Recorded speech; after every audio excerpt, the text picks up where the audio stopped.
The story of James Watson and Francis Crick, the double helix that changed biology forever. In the early 1950s, biology was at a crossroads. Scientists knew that genes carried the instructions for life, but no one could figure out exactly how that information was stored and passed on from one generation to the next.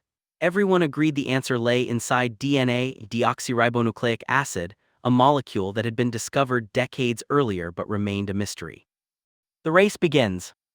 James Watson, a young American biologist with a sharp mind and a restless energy, arrived at the University of Cambridge in England in 1951.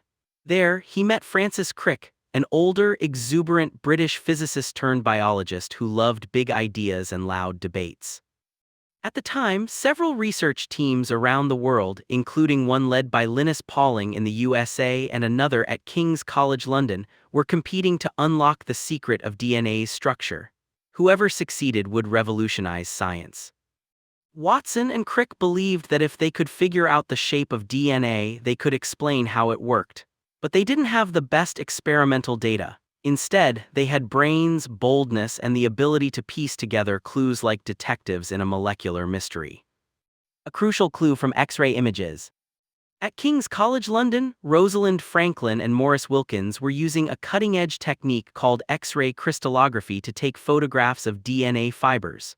One of Franklin's images, later known as Photo 51, revealed a striking pattern, an X shape that hinted at a helical structure. In early 1953, Watson saw the image without Franklin's direct permission, a controversial moment in scientific history. That photograph was the missing piece they needed. Building the model. Watson and Crick rushed to build a physical model of DNA using metal rods and plates to represent atoms and bonds. They worked for weeks, arranging and rearranging the pieces. Finally, they saw it, a double helix like a twisted ladder. The two rails of the ladder were made of sugar phosphate backbones. The rungs were pairs of nitrogenous bases, adenine with thymine and cytosine with guanine, always in these pairs. This pairing explained how DNA could replicate. Each strand served as a template for making a new one. The announcement. On April 25, 1953, Watson and Crick's paper was published in Nature. It began humbly.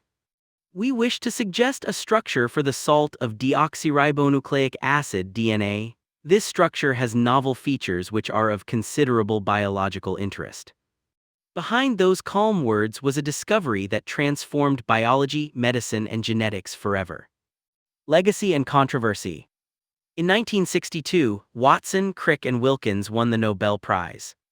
Tragically, Rosalind Franklin had died of cancer in 1958 at the age of 37 and could not be honored, though her data had been critical to the breakthrough. Today, her contribution is widely recognized. The double helix is now one of the most iconic images in science, a symbol of life's blueprint.